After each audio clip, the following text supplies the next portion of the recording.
Okay. Are we rolling? Yes. I did Charlie Rose one time. Have you ever done Charlie Rose? Long time ago, yeah. I walked into the room. Charlie Rose was sitting there, and he's just doing papers, and he's talking, and there's no one in the room.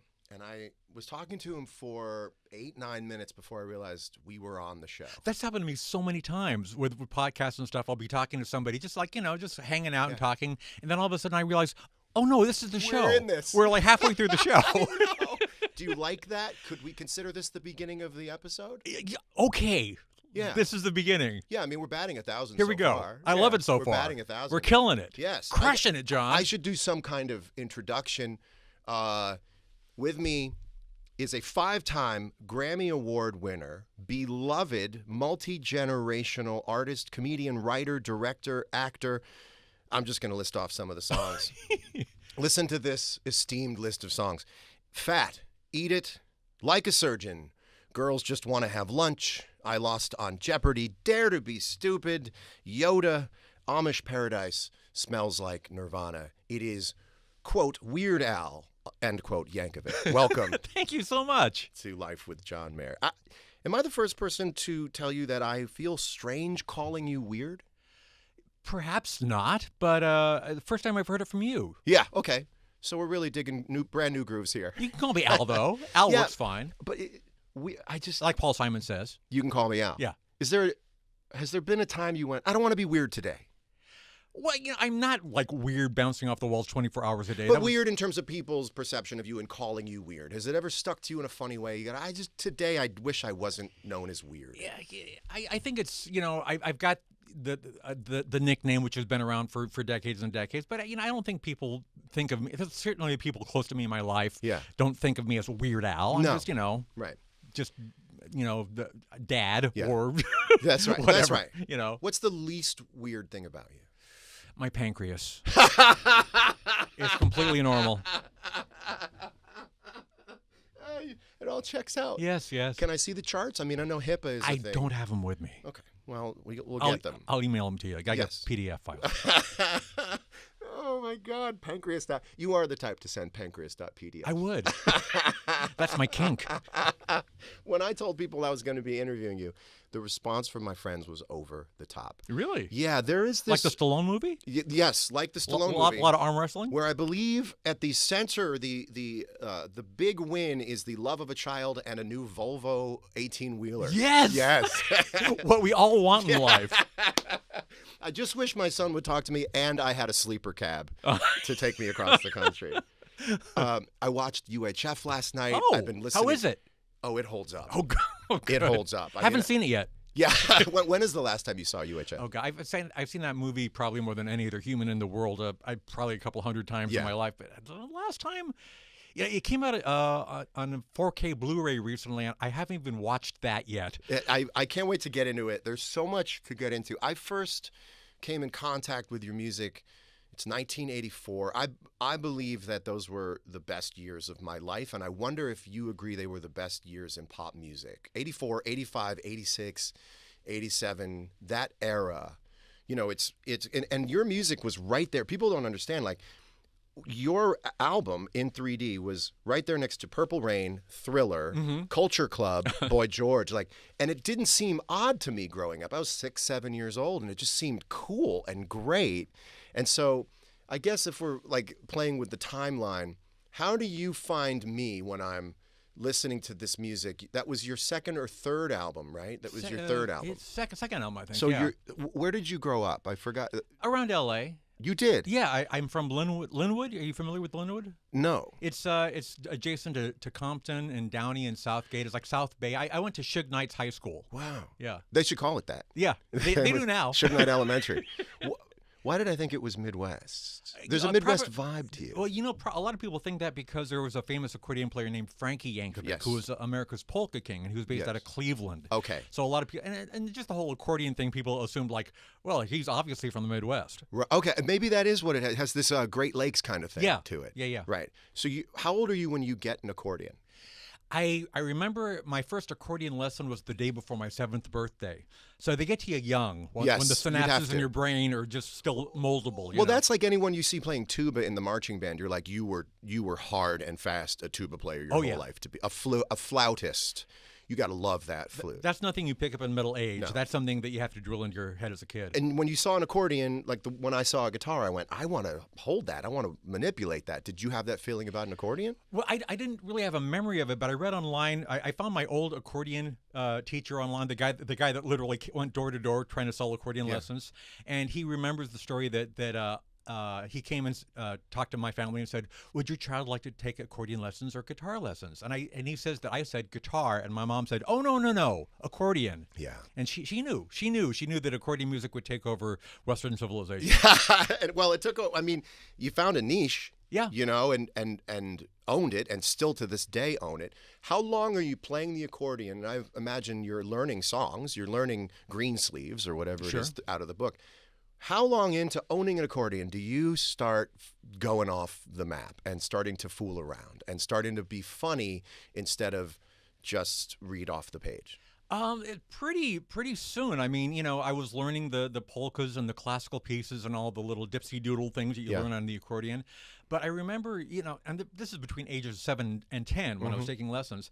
I was almost immediately writing my own music. I would write out sheet music and come up with my own songs. Simultaneously, I was making fun of the songs on the radio. I was going through my accordion book of like 50 hot hits of 1968, and literally changing the words on the lyric sheets to something funny on the actual manuscript. That's great. Just to amuse my friend, and it was nothing clever or particularly interesting, but as an 8-year-old, I thought it was fun. Yeah, you know. And did you ever write a sincere song? Have you ever tried to sit down and write, and have you ever written a song that wasn't driven towards comedy? I tried that a couple times in my early teens. I had some friends that I was trying to write some songs with, and I could write music for anything, but anytime I tried to write really sincere, vulnerable, heartfelt lyrics, my brain was not wired that way. You revolted because you thought it was you didn't buy it, or you couldn't do it? It just felt so inauthentic to me. That wasn't who I was. I wasn't this vulnerable, sensitive guy. I was just a wacko. Yeah, you know? I actually started out writing silly songs. Really? And I think songwriters begin silly because that's a way to skirt any self-judgment or criticism or insecurity. You go, well, and a lot of ideas come when you're just not being hard on yourself and thinking about being funny. But then you peel back the layers. You peel the onion, John. Yes. I will tell you, there's one song on my second album. It's called Nature Trail to Hell, an original song. You almost got a spit take. You almost got one. Let me do this before you. Okay, Nature Trail to Hell. But the instrumental break on that is something that I wrote literally when I was like 8 or 9 years old. It was one of those original pieces of music that I wrote when I was a kid, and I just brought it back, for my second album. I was like, well, this would work in the bridge, And I listened back to a lot of your music yesterday, and I was cackling, laughing out loud, like cackling.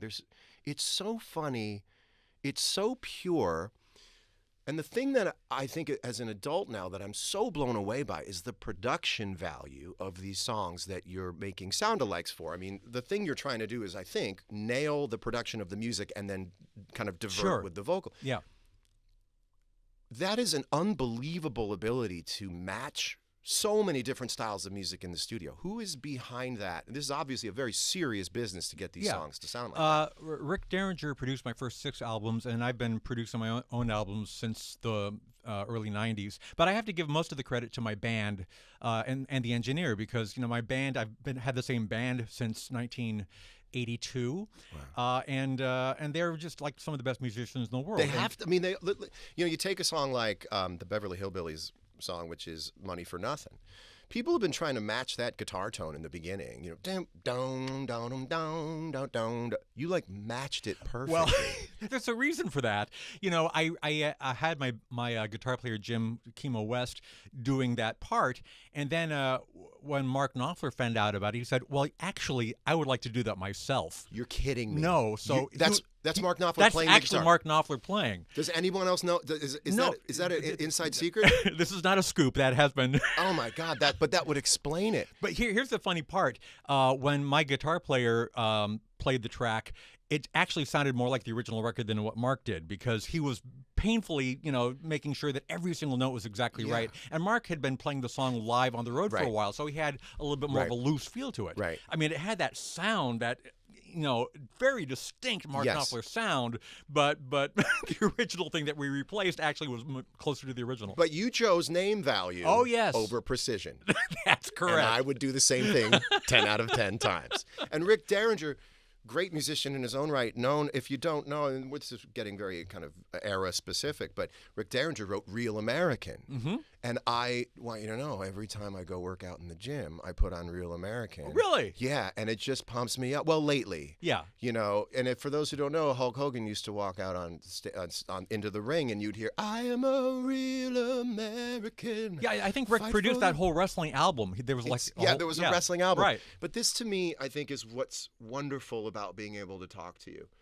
You are part of this tapestry of growing up in the 80s. And I know you're multi-generational, and I'm sure there's, over and over again, people are bringing kids to your show, and they're bringing their kids. But there was pop music. It was the best era of pop music.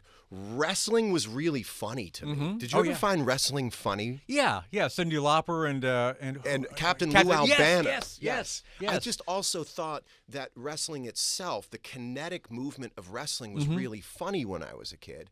And then your music was there as this way for us to laugh, but also respect what was going on. And also, I don't know if people have told you this, there are songs I was introduced to because of your parody of them. So I didn't know that Yoda was Lola, or that really? I Lost on Jeopardy is Our Love's in Jeopardy by Greg Kinbay. Oh, wow. So it was a really cool way to discover all of that music backwards. I've heard from so many people saying that they were familiar with my parody, and then they'd hear the original song on the radio years later and go wait a minute, what's this unfunny version of a Weird Al song? That's right. What's this deeply unfunny version?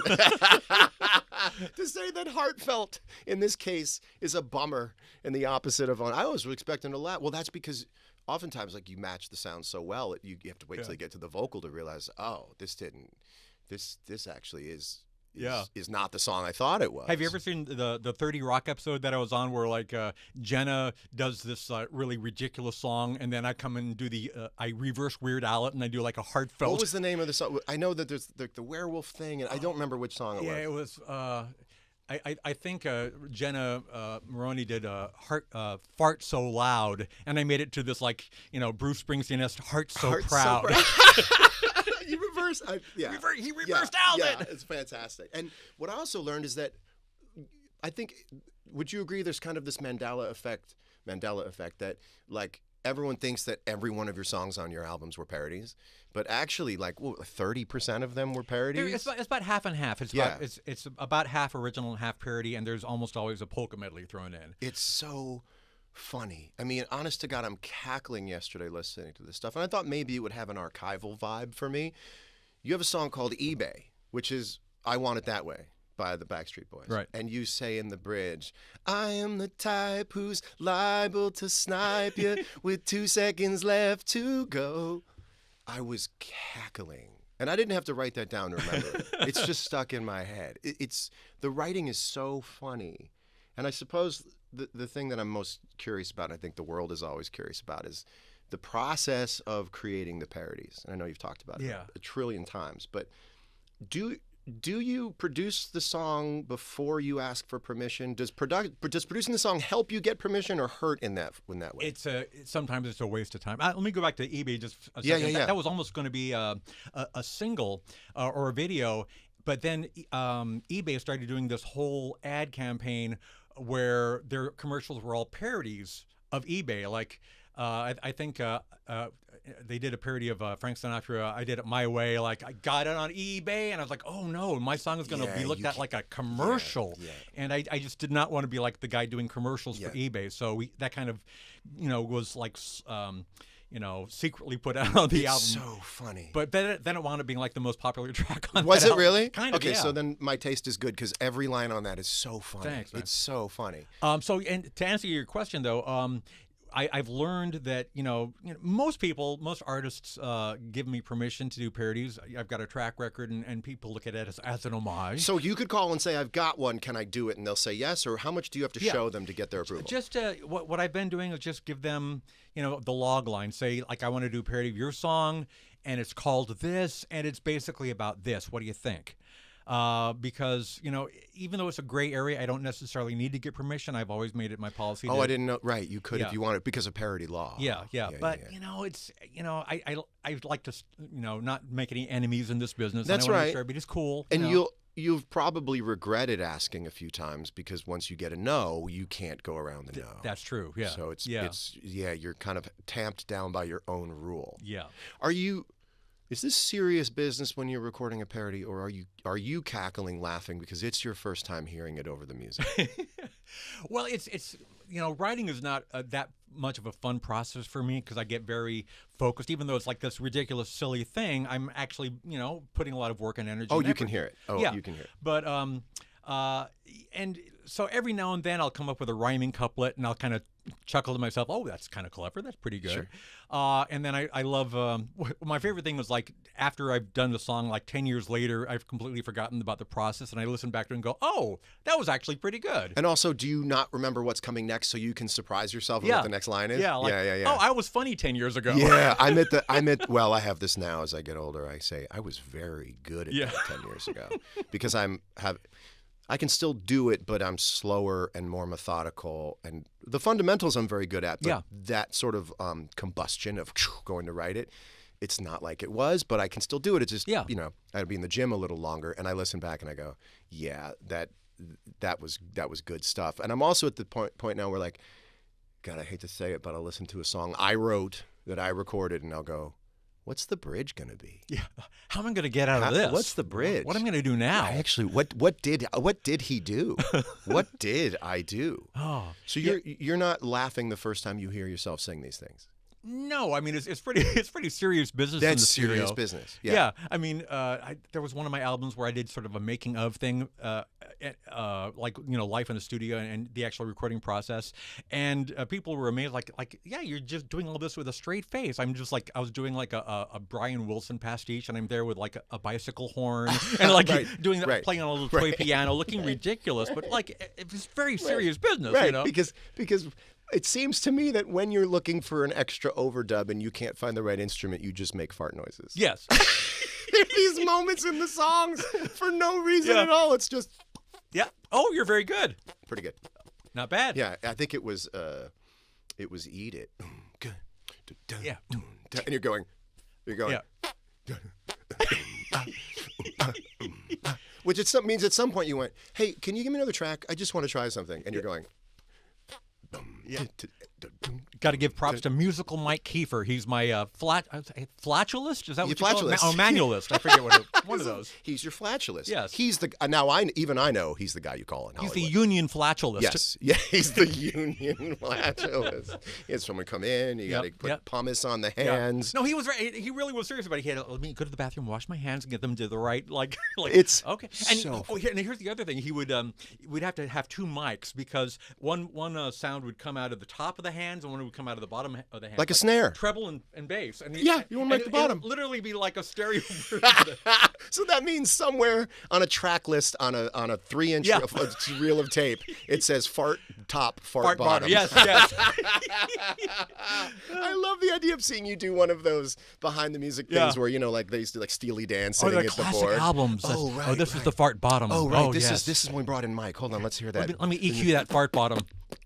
Right. A little more 10K on that one. Oh, Michael McDonald was on this. Yes, he was. Michael McDonald is on everyone's track list somewhere in the 70s. So let's actually, what we should talk about is that you are going back on tour. I am. It's called the Bigger and Weirder Tour, Bigger and Weirder 2025.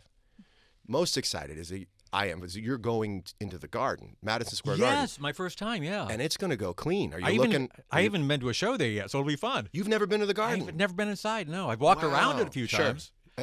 Do you look at are you the type of artist? Do you look and see how do you go to Ticketmaster and look at the seat maps? See how many blue dots? Sometimes it seems like it's selling well, but yeah. Very few blue dots are left. Yeah. Oh, that's good to hear. It's going to go clean. I'm so excited. Yeah, I walked around the Garden and I saw all these like big posters like, Eddie Vedder and Bruce Springsteen and Elton John saying, "You're nobody till you play at the Garden." Like, oh, okay. And that's what made you want to do it. Well, no, I've always wanted to do it. I just never thought it was within the realm of possibility. I mean, in the early 80s, for merch, we used to have these tour shirts, and all the dates on the back were fake, like, Weird Al, Madison Square Garden. Right. Like, of course, I'm never going to play there, Oh, but you could have any year you wanted to.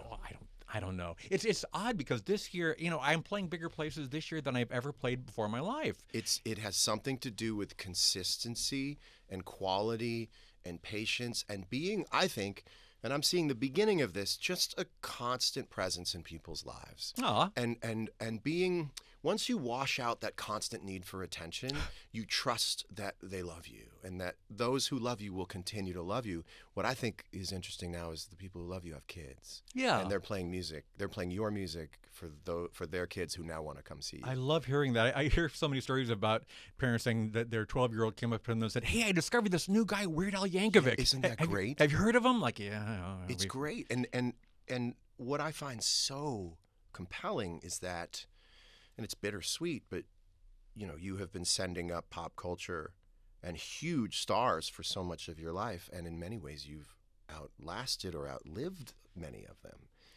Has that occurred to you, and how does that feel? It's pretty ironic because when I first started out in the 80s, it was really tough for me to get a record deal because I do, funny music, which in the industry is considered novelty. And novelty is sort of a slur meaning, one-hit wonder. Because historically, anybody with like a funny song on the radio, they might, be a footnote in rock and roll history, but that's really the last you're ever going to hear from them. I have a theory about novelty. Can I? Sure. My theory is that most big first hits by every artist is a novelty song. Oh, interesting. And I would say Your Body is a Wonderland is a novelty song if you frame it the right way. Mm-hmm. I Kissed a Girl is a novelty song. Lola Young, Messy. These things that involve these very broad devices of expressing something, which is Alanis Morissette, You Ought to Know. Right. Is a novelty song in the sense that it is meant to cut through so much other stuff, and that's how it does cut through. Get your attention, It gets your attention. I was thinking about that there is a novelty song, and I'm putting myself in that group, and then what you do is you try to swim away from that novelty song for the rest of your life. I've just never wanted to, Yeah, well, you're obviously the king of doing it. But I've seen some people do a full-on novelty song like, yes, we did Psycho Chick and Glad We Got Your Attention, but now here's our real music. And people think I did that, but I didn't. I actually really like Your Body as well. I when I wrote it, I thought I had something there, but you age and you go, there's a way to do this where it can be big, but I'll also want to play it every night. And it will represent me correctly. But you were saying that you're in the record company system, but you're writing novelty songs, and that's a unique thing for you with them. Yeah. So, and they signed me to a deal in 1982. So this is Scotty Brothers Records, which I'm not sure if they actually remember Scotty Brothers. Yeah. But they signed me to a 10-album deal at the time, which certainly, this, that doesn't mean that they think you're going to make 10 albums. That was just a draconian thing in the contract. I don't hear that as a good thing. No, it's not a good thing. It's not a good thing. And I guarantee you they did not think they're going to make 10 albums with me. Did they? 14. 14. And you're still with? No. What happened was somewhere during the first part of the contract, we renegotiated because they were paying me peanuts. But part of the renegotiation was they tacked on 2 more albums, and then we did that again a few years later, so it became a 14-album deal. Got it. Which I finally fulfilled in just 32 short years. Listen, I'm out of mine. It was 25 years. So I guess I'm indie now because they didn't want to re-sign with anybody. I like the idea of not being beholden to anybody or owing anybody anything. Me too, and you don't have to, and now you get to go. You're doing these are victory laps now. Yeah. That doesn't mean you're done, but it means I'm playing the side quests. You're man. done worrying. Yeah. I'm on look at the room we're sitting in. How about you are that? in the manifestation of a side quest go. for me, which is like I want to talk to artists because I think there's so much more behind artists, and we're kind of scared to express ourselves. And with you, I'm fascinated at how your brain developed into your specific brain. But let's stay where I'm a kid and I'm looking through these albums, and it's the big hit artists, and you're one of the hit artists, and your job is to be at the party and kind of not make fun, but make light of these other songs. Yeah. Did you feel a part of the scene, even though you were sending up the songs by those who were in scene makers? Yeah, that's a very interesting question because when I first started out, certainly I was very much an outsider. I was about as outsider as you could possibly get. I was just this dorky kid from L.A. with an accordion making stupid records. And I kind of cherished my outsider status because, you're poking fun at the people on the inside of the bubble, the elite, you know. And then after a couple of years, after, a couple of albums, I found myself being at the same award shows and the same parties. That's what I'm visualizing. And I'm rubbing elbows with these people that I'm mocking. Did you feel comfortable in those rooms? Yeah, I still don't feel comfortable. Yeah, but you've taken a limo to awards ceremonies and gotten out in the same capacity the artists you were parodying were. Did you feel I have this thing like, do I have a right to be here? And if I feel like I have a right to be there, I'll party my ass off. If I don't know who's throwing the party and a friend said, I will not go. Did you feel like you had a right to be there and be a part of the party if you wanted to be? Yes and no. I mean, I've always had imposter syndrome, and I still have it to this day. But you're literally an imposter. Yeah. That explains it, I guess. I don't know. Sometimes I just feel like they think I'm a clown. It's well, you know what I'm saying. Yeah. You make it an art form. I try to fake like I'm comfortable, and I try to. I do too. Like sometimes I'll be talking to people who I've admired since I was a kid, and I'm just trying to pretend like my brain isn't exploding. Because nobody wants to be, fawned over in those circumstances. You just want to be a human and have a normal conversation. Don't I love you so much, man. Yes, but you said something about sort of bursting the bubble. How much of parodying a song is just adulation? Because you seem like a latchkey kid who looks up to people who are artists and the big time. How much of that is just like loving that world, and how much of it is seeing kind of someone be successful and go, I find this this turns my stomach a little bit? Gosh, I mean, I'm a big music fan. I can't say that I don't hate any music. Sure. Nothing churns my stomach. When I do parodies, I don't know about 100% of the time, but almost every time it's as an homage, and it's because I respect the work and I'm a fan of the music, and part of that is because I know that I might be playing these songs on stage like decades from now, and I don't want to be playing something that I hate. This makes you like every artist. Yeah, we're all trying to write stuff that we want to hear ourselves play, that is competitive, that we also want to play jet lagged in Germany. I've always said, I don't care if you give me $1 billion and make me the biggest star in the world. If I'm in Germany jet lagged and it's a converted ice hockey rink and everyone's wearing winter jackets, I've had 2 hours of sleep, I want to cry, and the show is about to start, and I'd have to be like, boom, I'm laying you down on the bed, I'm moving you down, no. I would walk away.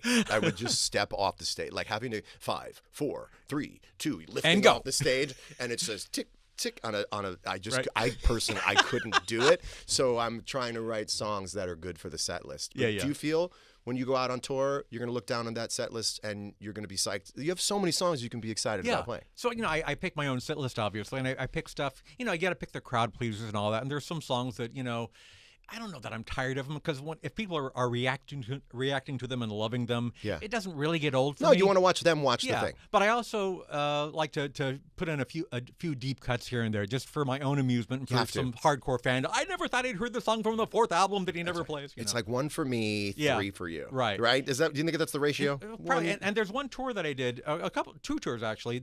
My ridiculously self-indulgent, ill-advised vanity tour. I did that twice because, I remember at the end of one tour when I was putting on my fat suit for literally the 1,000th time. You would wear the fat suit every time you did fat? Yes, absolutely. Absolutely. How do you quick change into the fat suit? It's, we got it down to a science, How long does it take to get into the fat suit? A minute. Because I've got somebody backstage helping me, and it's a whole... So it's one big application goes on your face, a little bit of spirit gum, blip, blip, blip. Yeah, it's like a mask with some Velcro on the back and a big fat suit. And it's a whole, but we got it down like to a minute.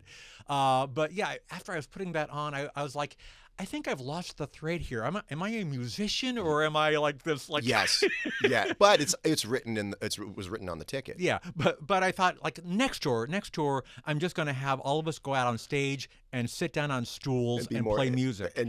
And knowing that that's not like a big tent kind of thing, not everybody wants to see that. Right. But it was a tour especially geared for the hardcore fans that just want to have like an intimate evening with me, like playing my tunes.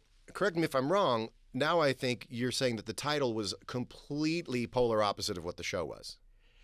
Well, no, it was still the ill-advised vanity tour because it was like me like playing. I see. Yeah, I want to go do intimate places. Yes. I want to be an artiste. I want to be like the. I mean, I understand. I thought it was bells and whistles vanity, but you mean I want to bring it back to the music, and you're saying it's ill-advised. Right. So everybody that showed up to those tours was like super psyched because they were hearing all these deep cuts, and it was like playing in somebody's living room. But there'd always be like 2 or 3 people in the back going, "How come you're not playing Eat It? Great. Eat It!" And will you still play Eat It and Fat in these songs? No, we on that tour we did like this kind of like lounge version medley of the hits at the very end. But it's just do you feel like those songs are 2025 proof in terms of changing mores and worldviews and customs? Are you going to sing Fat? That's a good question. I kind of tend to let songs live in their era. Like some of my songs might be considered inappropriate now, right. or not, but you have to look at like, imagine it's 1985 again. That's right. I would also say that because you started a culture of comedy that has then taken off so much that your work might look anodyne compared to where it is now, that perhaps getting back a little bit of illicitness, it might take doing Fat and Girls Just Want to Have Lunch and Eat It to now get back a little bit of the we shouldn't be doing this. Because that's what I love about your music growing up, going like, it felt like Jolt Cola, fireworks, ding dong ditching, like boobs in movies that were on your friends' VHS tapes that your dads remember those old VHS tapes that had 3 movies on them. Sure, yeah. And Weird Al. Yeah. Yes, and Weird Al. Yeah. That was illicit to us. So maybe there's this thing that you're just upping the ante, and it's like, he said he's joking about being fat, and that's actually kind of what it takes to go, to keep up with. Because there's an innocence to you now. Yeah, I mean, I'm certainly not going for shock value. That's not what I'm about. But I'm self-aware enough to know that there's a lot of nostalgia being part of my appeal. I mean, of people, course. It brings you back to wherever you were in the 80s. I think you are so beloved. You know where I put you? I put you in Rickles territory. Oh wow! And the reason I say that. I was a friend. I was happy to trade letters with Rickles and have dinner with Rickles. Oh, no kidding. He was grandfathered in. When times changed. Oh yeah, he was grandfathered into Rickles can do it. Right. And I think you have that. You have that thing that goes, nope, don't anybody come after Weird Al. He is allowed to do it. He has a special badge for this. Right. And I think you actually do get to do that, because the one thing we don't want to do is give up the stuff we truly love and found lovely and innocent in growing up. And I think people who loved your music growing up, and I can say this on behalf of my friends, became smart people. There's a real intelligence to what you're writing and doing. We all just became cool, smart kids because we were listening to your music. It's just so funny, and it was great. And that's so nice, man. Thank you. I really mean it. And last night I rewatched a movie that has meant so much to me in my life, UHF. And I'm not lying when I tell you it's a very big part of why we are in this room. I see this channel a little bit like UHF. Nice. Taking a channel, Channel 14, they said you're going to get Channel 14, and how can we turn it into this countercultural thing a little bit in terms of things that have not been done before. Yeah. And I've thought about it so often, and I watched the movie again last night. It's so funny, and you're so dedicated to every joke in every scene. And I don't know if people understand this. There are clips in this movie that you may not even know come from this movie. Conan the Librarian is I think a lot of people go like, what is that? Is that a Zucker Abrams movie that's from? No, it's from UHF, right? Spatula City. That's gotten used a lot over the years. These things, you go, oh, wait a minute, that's from UHF? Right. And I guess I was watching it going, I think he just thinks the word spatula is funny. I think he likes spatula as a word. I remember when we were shooting that movie, the Spatula City was the very first day of shooting, and it was a big Orion Pictures big budget movie, and the executives are watching all the dailies, and it's just a bunch of women like staring at spatulas, and they're like, what did we greenlight here? What is this movie? Let me tell you something. If you want to watch a movie with your friends, you want to get high, and you want to imagine you're having a sleepover. UHF is the world's greatest sleepover movie. I'm going to look into camera. It's the world's greatest sleepover movie that ever existed. Get a little high like you couldn't when you were younger.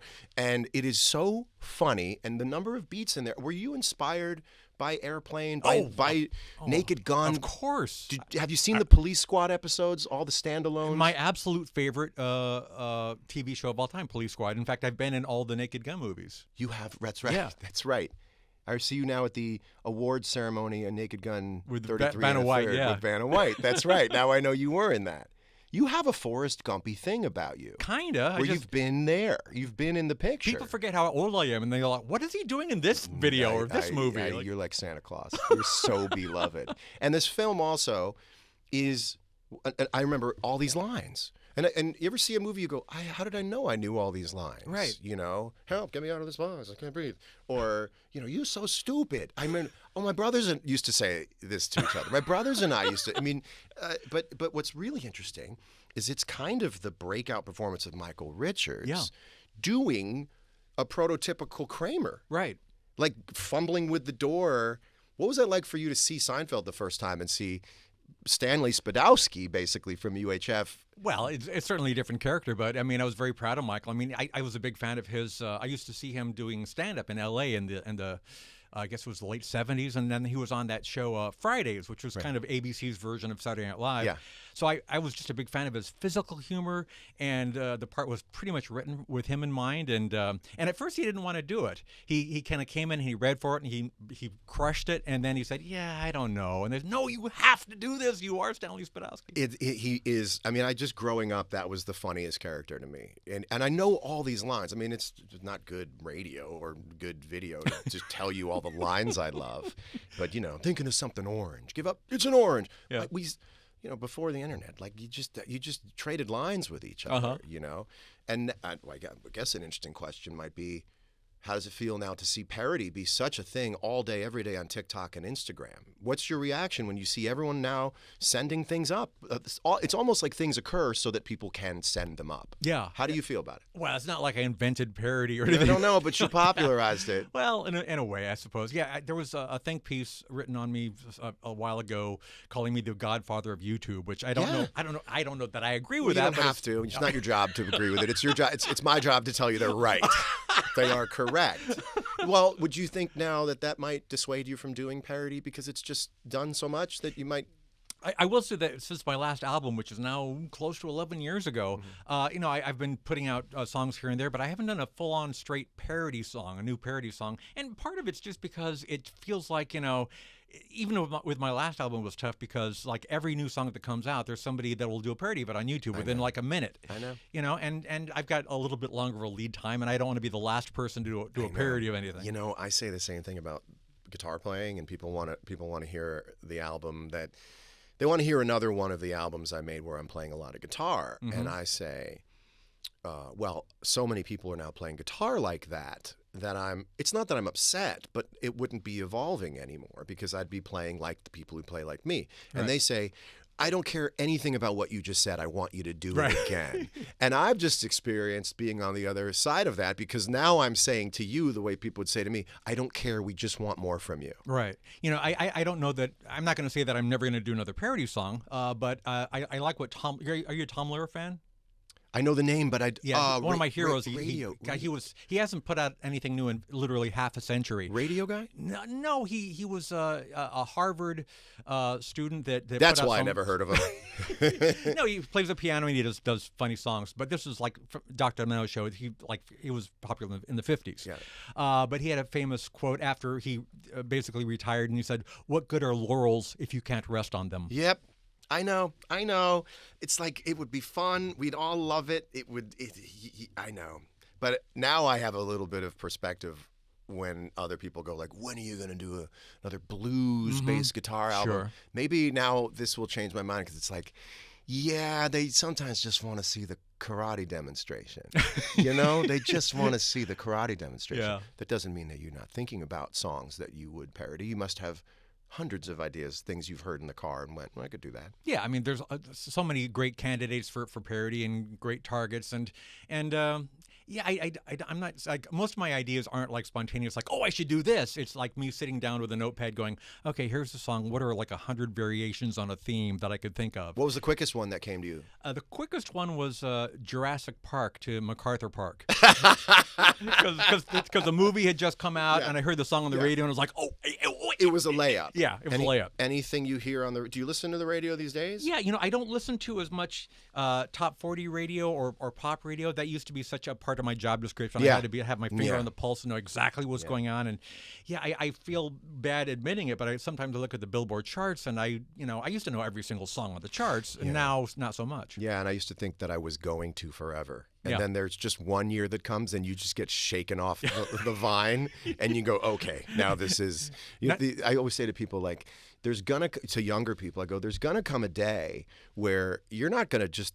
It's not going to be because you don't like it. It's going to be because, like, the next thing is going to be vomiting on each other, and you're going to go, I can't throw up. I just don't want to throw up. No, I asked my daughter, is this popular? Is this good? Yeah. Do you know this song? You'll just get shaken out of the tree, and it's still kind of fun then to look at the world from that perspective and go, look, I'm an older guy, but you come on, give us a little. Is there a song, even if you don't give me what the parody would be, is there something that you've thought to yourself that would bring you back in the studio? Oh gosh, I mean, there's so many like great artists now. It would be fun to do a Kendrick parody. It'd be fun to do a Chapel Roan parody. A Pink Pony Club, Doechii. There's a lot of artists that would be like really fun to do. Yeah. And if I did a polka medley last year, Polka Mania, where it's sort of like a catch up because I hadn't put out a polka medley of rock pop songs since my last album. Sure. So like there literally a whole decade's gone by, and I've got to commemorate the 10th year anniversary of my last album by doing like a polka medley of the biggest update from the last 10 years. Sorry, like, oh, let's catch us up to speed here. Yeah. So Pink Pony Club, we might get one. Although I know what you're saying, by the time you get around to doing a parody of Pink Pony Club, it wouldn't be the thing everybody was talking about because of how quickly songs move through that prism of being number one. And that's always been a thing because the timing is so important. I would write all my original songs first and then wait until the very end to do the parodies, because even once you write and record a parody, it takes a certain amount of time, like for an album to get in the stores, back when that was the thing. And so you couldn't be as topical maybe as somebody that was just like doing stuff for YouTube. Right. And everyone knows that the Prince did not approve a song. Right. Does anybody know what that was going to be a send up of? I do. Well, do they know? Can I ask you what the song would have been? We pitched them. There were like a half a dozen ideas for Prince. Actually, Prince was in UHF instead of the Dire Straits parody. It was supposed to be a parody of Purple Rain, or Let's Go Crazy. Yeah. And what would it have been? It was, again, about the Beverly Hillbillies, but it was like the Beverly Hillbillies theme song to Let's Go Crazy. I see.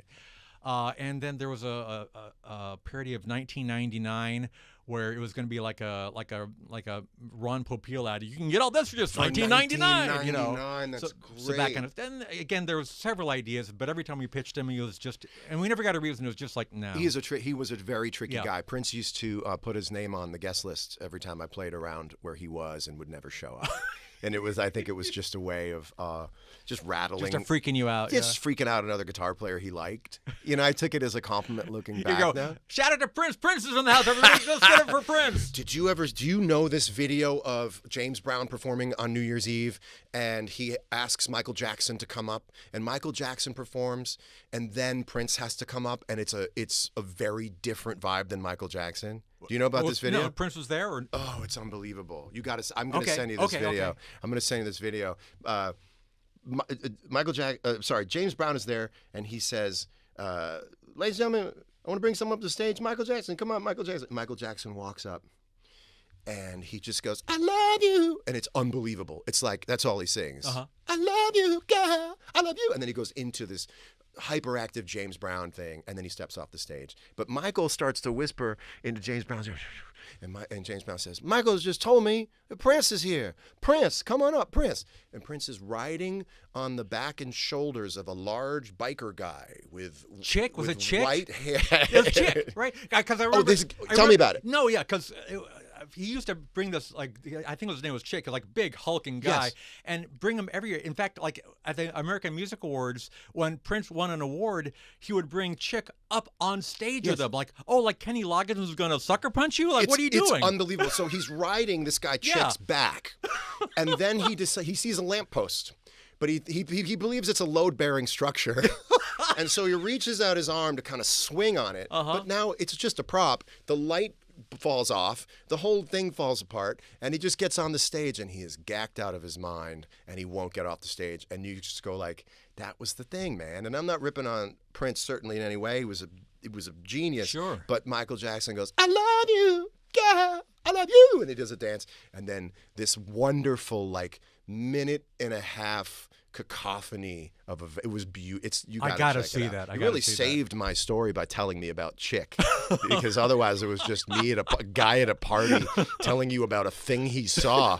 You really bailed me out with the Chick. So My pleasure. Yeah. What was the weirdest thing you ever saw? The most rock and roll thing you ever witnessed in your life with your own eyes? Oh gosh, with my own. That's an excellent question. I wish I had something came to mind immediately. But that's an answer on its own. You didn't have one. Yeah, I've heard so many Prince stories, but nothing that I like experienced. Like, you know, I just heard from like, like somebody. I worked with a guy that was editing one of Prince's videos, and Prince wouldn't come into the studio where they were actually doing the editing. He says, "I'm in the limo. Just make a VHS tape, and I'll watch it in the limo." Yeah. And they'd bring the tape into the limo and watch it. He goes, "Yeah, it looks a little soft." That's because you're watching it on a VHS tape.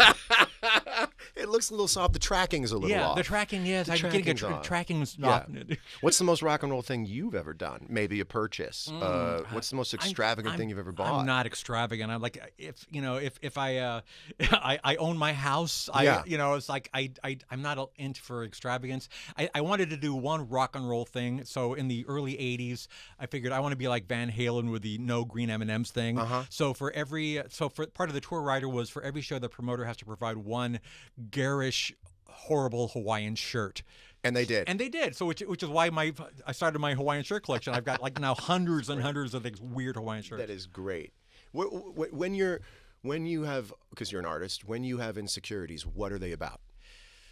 I just have a lot of anxiety about, especially about blanking out, because there's always like that little devil on my shoulder when I'm performing live, going, "Wouldn't it be really horrible if you just forgot everything right now?" Here we go. This is why I knew I would love talking to you. Do you know that I do the same thing? Really? Yeah. And you know what I think it's a function of? What? You're not worried that you're not going to be good. You have control of that. Mm-hmm. I'm not saying normal, but most people, they're focused on whether or not they're going to be able to pull it off. Yeah. You have such control of what you do, and I think I have control of what I do to the point where I'm not worried about that, but we have to worry about something. So I worry about just existential explosion. Just, what if I don't want to be here? What if I freak out? It wouldn't be something I could control, because I would control it and it would be great. So the fear is of some other external thing. In this case, I just blank. Well, how would you blank? Well, you wouldn't, but that's the only way you could screw up. Yeah. And we have to leave some room for some kind of apex predator out there. We couldn't just walk up there and have a good time. Yeah, I always wonder, what if my microphone turns into a swarm of bees? You're saying that because I said that. Oh, my God. Oh, my God. Oh, my God. I swear I thought we had the greatest kinship of all time. But we do. The ways we do. But did that resonate with you when you heard that? No, absolutely. Yeah, because you're gonna be good. The only thing you can worry about left is, are you going to be? Yeah.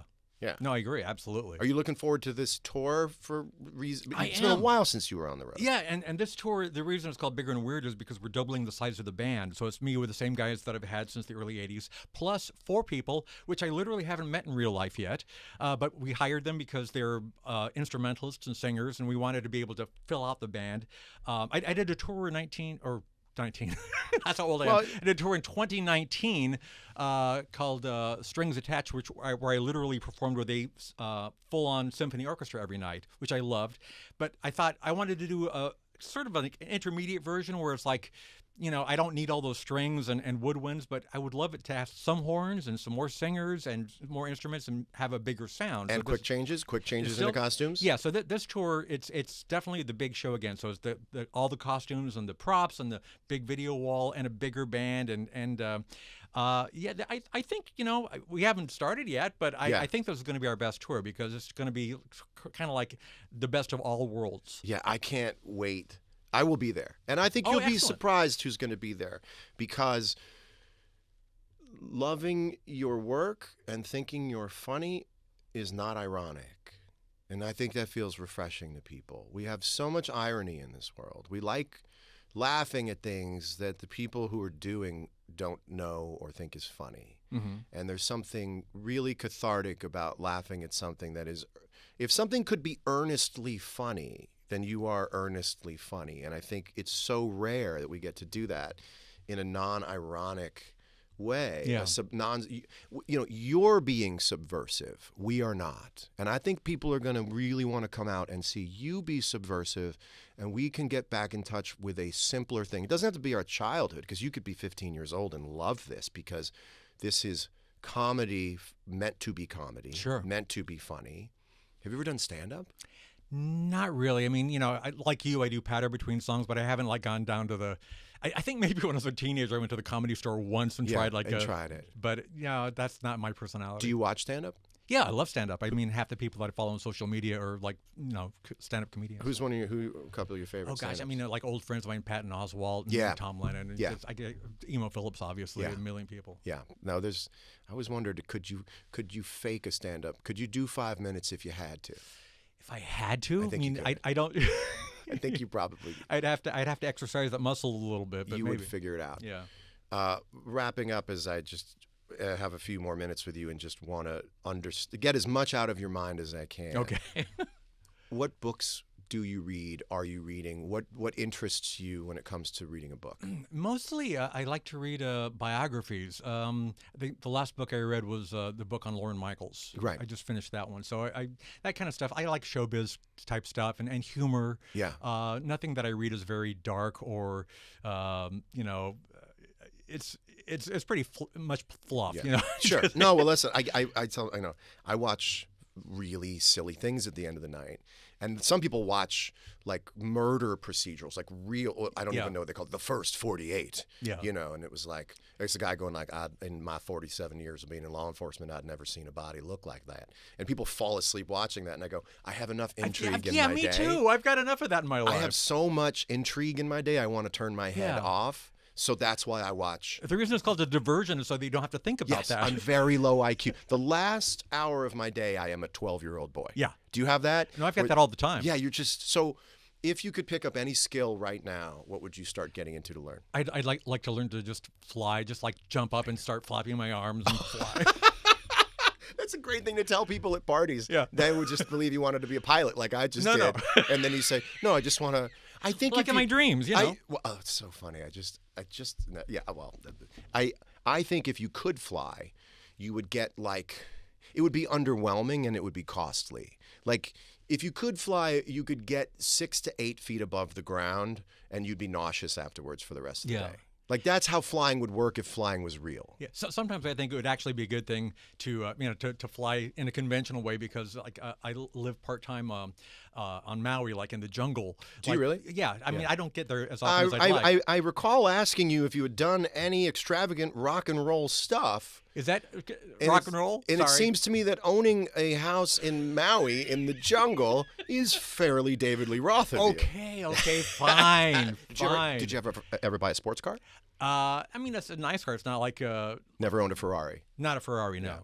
But so I was going to say, so like you think maybe I could retire in Maui, but then I think, but if my if like an internal organ explodes, like the nearest hospital is like 2 hours away. I have the same thing when I go on vacation. Do you have a little hypochondria?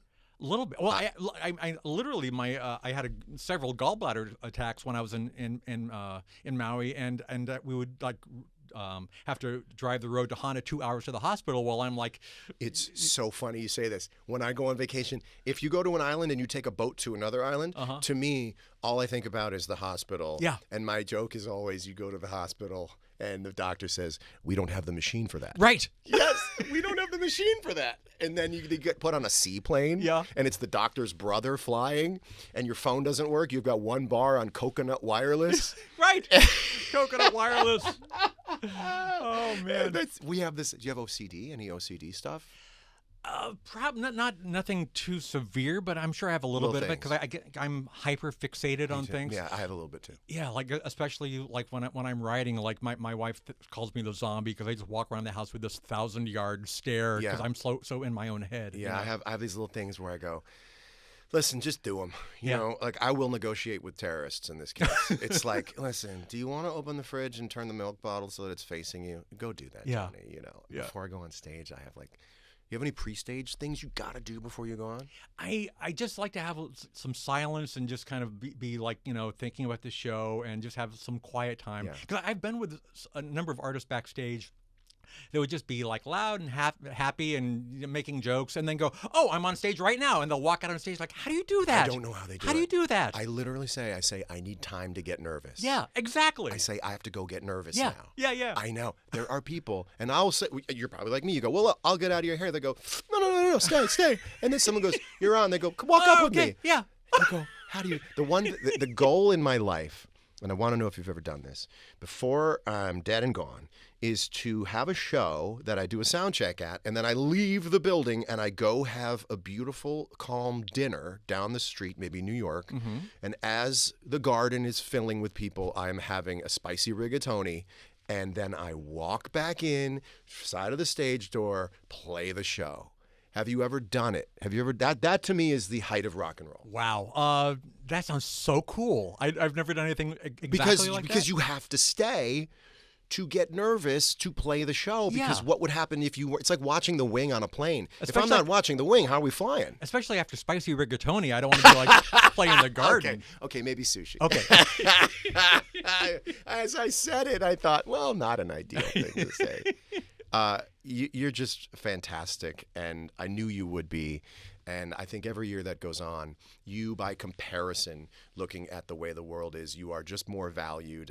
You're not just nostalgic. Anyone walking in off the street who had never heard you before would take to you because you are charming. You're a genius director. I met you for the first time, actually. I don't know if you remember. You were directing Ben Folds' Rockin' the Suburbs. Yes, right. And someone from Columbia walked me by, and it was the first time I saw you. And I went, oh, he's seriously directing. And I think you're one of these people where when people really start to think about it again, they just realize how much they love you. And this is so fun, man. Thanks so much. It's fun much. for me. Absolutely great to meet you. It is I guess I'll do the promo thing. It is the Bigger and Weirder 2025 tour. You can go to WeirdAlYankovic.com. Just WeirdAl.com. Weird Al. Did someone else have Weird Al? You don't want people typing in Yankovic. It's too much work. Too much work. Go to Weird Al. It's super easy to do. Ticketmaster.com, all that good stuff. I think you should go see the show because I am absolutely going to hit you up for tickets. Okay, absolutely. To come to one of your shows. Great. It's fantastic. Thank you so much. Thank you, John. Weird Al Yankovic. Amazing.